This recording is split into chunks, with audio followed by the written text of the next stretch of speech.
안녕하십니까, 배성호 원장입니다. 오늘은 코의 여러 질환 중에 하비갑계 비대증에 대한 설명을 간단히 드리고자 합니다. 우리의 코는 기능이 뭐냐면 냄새 맡는 것 기능도 있지만 우리가 입이 맛을 느끼는 것이지만 씹는 게 제일 중요하죠. 씹어서 넘기는 거. 코는 뭐가 제일 중요해요? 공기를 이동하는 거. 어디로? 폐까지 이동하는데, 그럴 거면 원장님 코를 하지 말고 폐에다가 바로 구멍 뚫어버리면 좋지 않겠습니까? 자, 문제는 뭐냐면 코의 역할이 여기서 나오는 거예요. 폐에다가 바로 구멍을 뚫지 않고 코를 만들어 놓은 이유는 공기의 온도와 습도를 조절하려는 거예요. 우리가 갑자기 아프리카 더운 나라 가거나 시베리아 추운 나라 가도 감기 안 걸리는 이유는 코에서 온도와 습도를 조절하는 겁니다.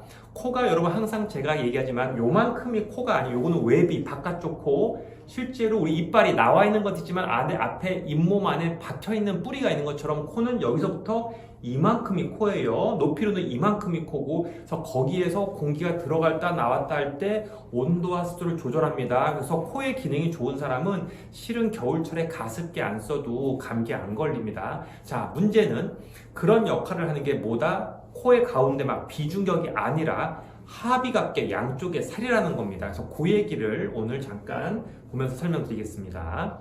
자, 코를 보시면 우리가 코라는 걸 벌려서 보면 안에 요런 살이 보입니다. 그래서 요런 살이 보여요. 그러니까 가운데 사이 막이 있고요. 비중격. 그리고 콧구멍이 있는데 그 바깥쪽에는 살이 보입니다. 이게 하비갑계입니다.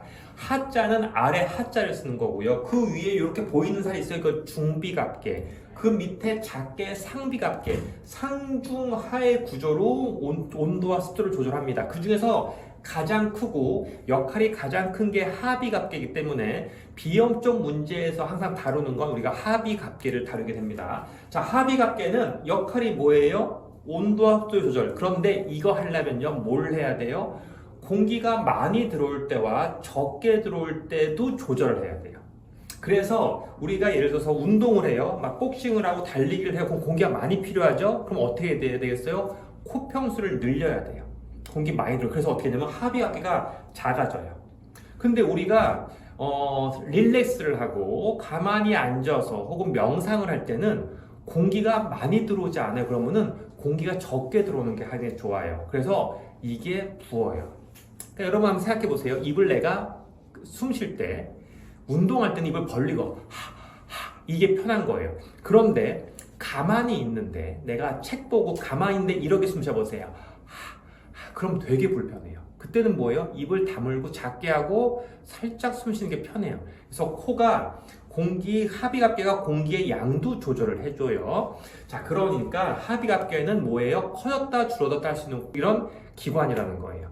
그런데 이 기능이 떨어지는 걸 비염이라 그래요. 뭐예요? 부었다 줄었다를 잘 못한다는 거예요. 그럼 어떤 문제가 발생해요? 막혀요. 가장 먼저는 뭐예요? 막히는 거예요. 이 기능이 떨어지면 막혀요. 그래서 우리가 뭘 하는 거예요? 코 막혔을 때 뿌리는 스프레이나 먹는 약 먹어서 부응을 억지로 가라앉히는 거죠. 그런 게 어쩌다 한 번이면 약 드시면 됩니다. 문제는 뭐냐면 자꾸 붓는다는 거예요. 붓는다. 그럼 뭐예요? 원인이 있을 거라는 거죠. 그래서 우리는 뭘 연구해요? 하비갑계가 이 조절을 잘 못하고 계속 부어있는 거에 대한 고민을 하게 되고 그거의 치료가 비염 치료의 하나가 되는 겁니다. 자, 하비갑계가 붓는 원인은 크게 보면은 첫 번째, 감기 걸렸을 때, 먼지 심한 데 갔을 때, 왜? 먼지 들어오는 걸 보호하기 위해서 우리가 붓다, 화생방역 들어갔다 붓습니다. 그런 건 일상적인 거고, 감기 걸리면 뭐예요? 코가 팅팅 붓죠. 눈에 생기면 눈이 붓고, 코는 코가 붓고, 목은 목이 이런 식으로 붓습니다. 문제는 감기 걸린 것도 아니야. 화생방역 들어간 것도 아니야. 그런데 부어. 이게 골치 아픈 겁니다. 일상생활일 때 부어. 자, 첫 번째, 가장 많은 게 알러지성 비염이 아니라 구조성 비염이에요. 구조성 비염이라는 게 뭐냐면 비중격, 요 앞쪽에 설명드렸던 내용인데 비중격이 휘어져요. 이런 분이 전 국민의 한 반 정도가 있는데 이게 휘어지게 되면 뭐예요? 공기 흐름이 꾸불꾸불해져요. 그러니까 직선으로 여기서 쾅 들어가야 되는데 꾸불꾸불 들어가요. 그렇게 하면서 뭐예요? 들어가면서 하비갑계를 자꾸 때려요. 그러면서 붓는 게 구조성 비염이에요. 그래서 비중격 망곡증은 하비갑계 비대증을 동반해서 올 수밖에 없게 돼요. 그래서 여러분이 하비갑계 비대증이 있다 가장 많은 원인은 아까 말했지만 감기로 인한 게 아니라면 멀쩡한데 그렇다면 가장 큰 거는 비중격 만곡증이에요. 알러지성 비염 때문에 그렇지 않습니까? 아니에요. 비중격 만곡증이 무조건 절대 1등이에요. 그래서 여러분이 하비각계 비대증이 있다. 그럼 원인은 뭐다? 얘가 일상적으로 붓는 이유는 뭐다? 가장 많은 건 비중격 만곡증. 이거를 꼭 확인하셔야 되고 그게 원인이라면 이걸 교정하는 게 제일 중요한 겁니다. 자, 두 번째로 생기는 게 나머지예요. 뭐 알러지성 비염, 과민성 비염 이런 것들은 뭐냐면 그냥 먼지가 내 코에 들어오면 남들보다 예민하게 부어버리는 거예요. 내가 복숭아 먹으면 두드러기 나는 것처럼 이런 것 갖다가 우리가 알러지성 비염, 과민성 비염이라고 얘기하는데 문제는 얘랑 구조성 비염이 겹치는 분이 되게 많아요.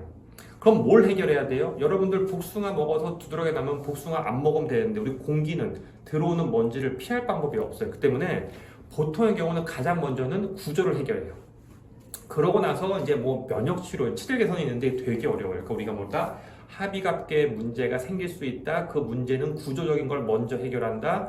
구조적인 게 해결되면 거의 80, 90이 해결될 거다. 그 해결이 안 되면 그 다음에 체질적인 문제로 면역 치료나 이런 약물 치료를 할 수도 있다. 정도는 여러분이 알고 계셔야 됩니다. 그래서 보시면 이런 식으로 안 부은 합의갑계 되는데 부은 합의갑계도 있다. 이런 경우에 우리가 치료가 들어갈지 말지를 고민한다 까지입니다.